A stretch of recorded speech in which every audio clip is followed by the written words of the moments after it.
Well, we hate to break it to you, but more than 6 in 10 taxpayers will face a tax increase in 2026. That's according to analysis from the Tax Foundation. There's a big if attached. If lawmakers fail to pass legislation extending provisions in President-elect Donald Trump's 2017 Tax Cuts and Jobs Act. So here's how it works. Without congressional approval, those expire end of 2025. So we know you have questions, so do we. Let's go live now to Richard Rubin. He is U.S. tax policy reporter for the Wall Street Journal. Richard, thanks so much for being with us on CBS 24/7. With that expiration, what's the impact to tax brackets that we all watch, especially here at the year's end? Yeah, so what would happen, the biggest impact would be you'd see the standard deduction shrink. You would see the tax brackets go back to what they were roughly in 2017. Tax rates in general would go up. And so you'd see impacts on households across the income spectrum. Like you said, about 62% of households would see a tax increase. About 9% would actually go the other way and would be better off if these tax cuts expire. But in general, you have people who pay more in income taxes, higher income households, people in the top 20% of the income distribution in particular, would see their taxes go up and see their take-home pay, their take-home income shrink.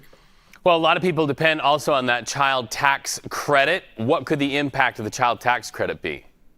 So the child tax credit's an interesting one. It was $1,000 before the Tax Cut and Jobs Act in 2017. It's now $2,000, but that $2,000 has not been indexed to inflation. That was an intentional decision they made in 2017 to set that $2,000. And given the inflation that we've had since then, that $2,000 per child has eroded over time. So you will see an effort, I think, as Republicans figure out what they want to do with this, to take that $2,000 up a little bit and maybe tie it to inflation going forward. It's a real thing for parents to watch for, if you've got kids, to see whether that's going to end up being $2,000 per child or even more than that, or if everything expires to go back to being $1,000.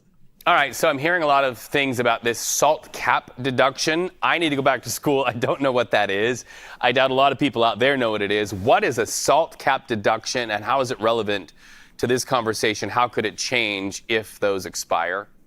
Yeah, so the same people who are dealing with the drones are really well aware of what the SALT cap is all about. SALT is state and local tax, SALT. We all call it SALT now. And in the 2017 tax law, they put a $10,000 cap on the amount of state and local taxes you can deduct from your income for federal purposes. So if you're in a place that has relatively high state and local taxes, that tends to be, income and property taxes. So that can be New York, New Jersey, California, Illinois, Minnesota. It can be other places too, but those are the places where it's the biggest issue. That $10,000 cap really has been restricting you, and they're people who are paying more in taxes, particularly very high income people overall, than they would have paid without this cap. And so the thing about the cap, though, is that with Republicans fully in charge of the House next year, but with a very slim margin, Republicans have, from those states, New York, New Jersey in particular, have enough clout to say, no, we're not doing anything on this issue, on any tax bill, unless that $10,000 cap gets higher. And so they haven't settled on a number. Right now, it's $10,000 for individuals and for married couples. You may see it go to 20 and 40. You may see it go to 30 and 60. This is one of those big negotiating items that's still out there. So people feeling peppery over the SALT cap deduction. We'll be watching that one for sure. Okay. When we talk people's money, eventually, and we know this with the recent election, there are political implications here. So how likely is Congress to extend this tax deduction that we saw in 2017, and many people say they've enjoyed since then?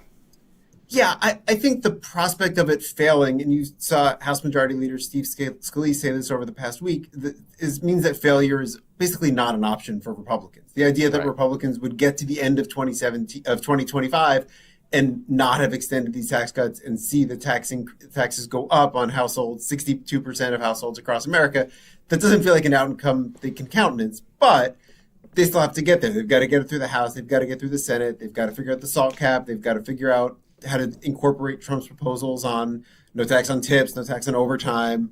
Can they put some of that in there?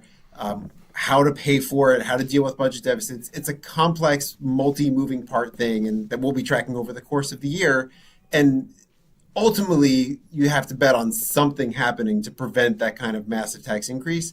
But we don't know exactly when and what that's going to be. No quiz at the end of this report by Richard Rubin, but thank you so much for joining us. I think I understand a few things better after talking to you. It's nice to have you on CBS News 24/7. Now, if you could just figure out drones for us, we would really appreciate it.